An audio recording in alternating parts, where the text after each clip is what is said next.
Sometimes people ask me, where did you get your name? And I say to them, from my mother. My name's Prajna Paramita. It's a Hindu and Buddhist name that means perfection of wisdom.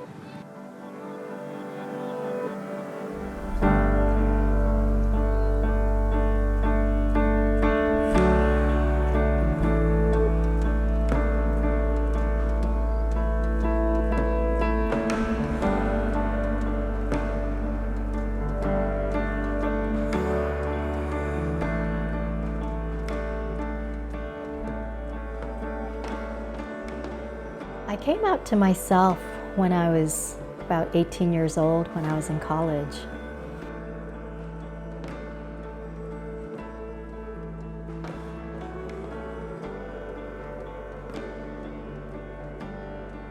In 1995, when I was 21, I attended a conference by Tricone for queer South Asians.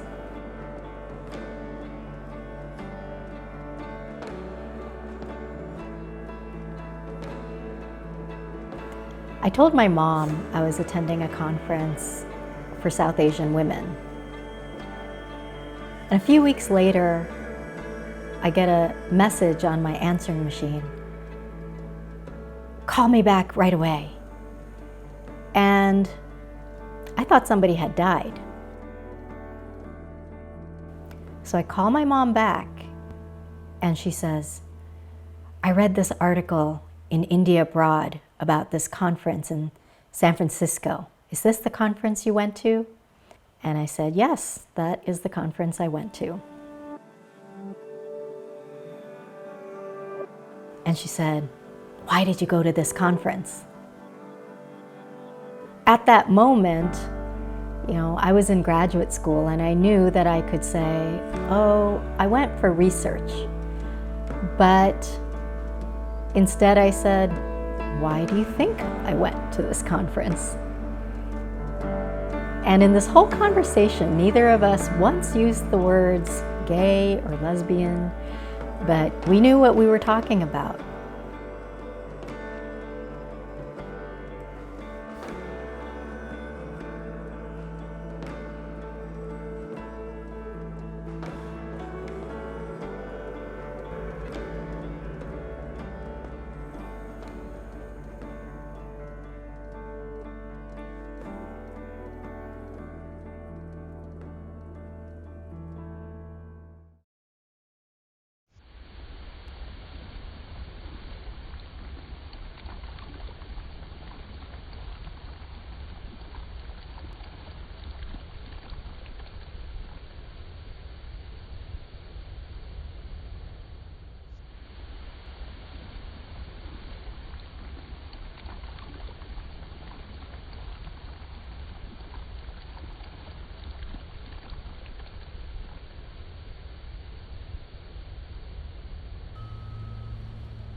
What is your one amazing thing? What is your special story? Who are you going to share it with? How are you going to become a part of that wonderful resonant link, that wonderful virtuous cycle of storytelling?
There are a lot of spaces where I feel like I don't fit in. To be in classes and with folks who really, didn't get us on some level, and to walk in as a butch woman, or to even walk in as a black woman into a class or into a teacher training where there were mostly white women and mostly straight. What it gave us a kind of a peek into was how that must feel to kind of feel on the outside in a place where you're talking about, and your teacher is mostly talking about, that we are one. But to not feel that, not to really feel like you're included in that. But what I learned about myself is that I can teach anybody any pose because I can see it in their body and I can see them fully wholly in their practice. And that level of compassion and seeing, which I think as being a queer person in the world, we cultivate that. We're so othered ourselves a lot of the time that when we do some healing, we can kind of like include others in that and say, I see you and I see that body and that person doing this practice.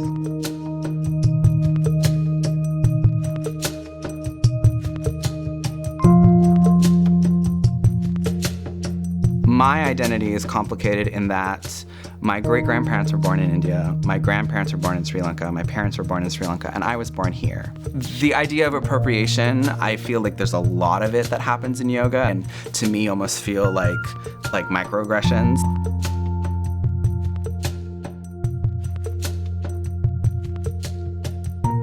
I think what is really valuable is to sit inside of the question of practicing something that is from a culture that was colonized. If we're going to talk about queering yoga, for me to queer something is hopefully to also decolonize it, or to understand the impact of colonization on the thing we're talking about. If we don't do that deep work on ourselves, then we're going to perpetuate harm, whether that's through our ableism or racism or different social justice issues, whether that's through not knowing the correct pronunciation of Sanskrit.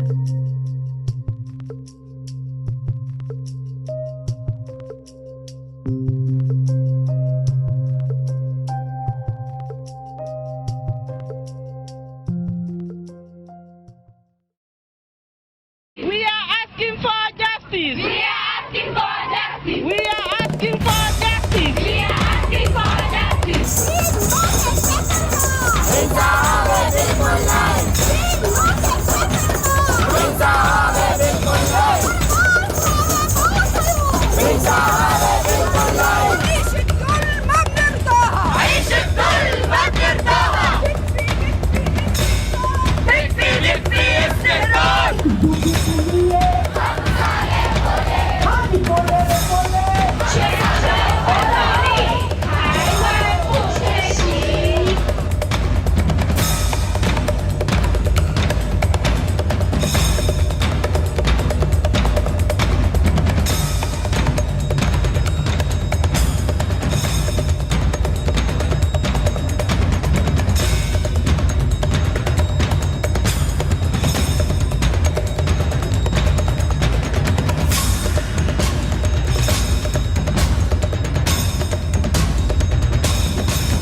When we watch global activism happening at the scale that it happens in every country in the world, we are witness to something that is desire for change.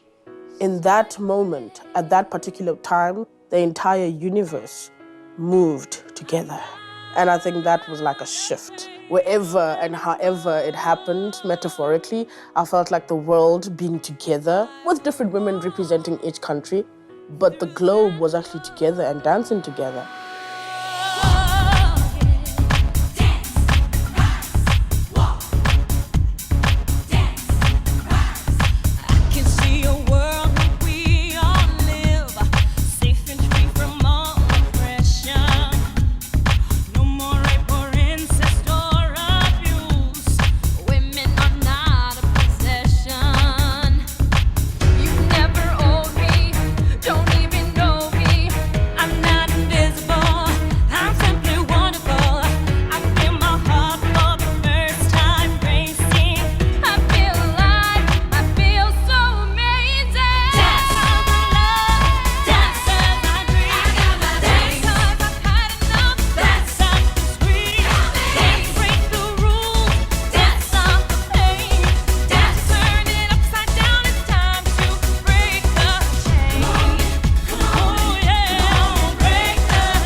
Alla callume dene, che vescure picce.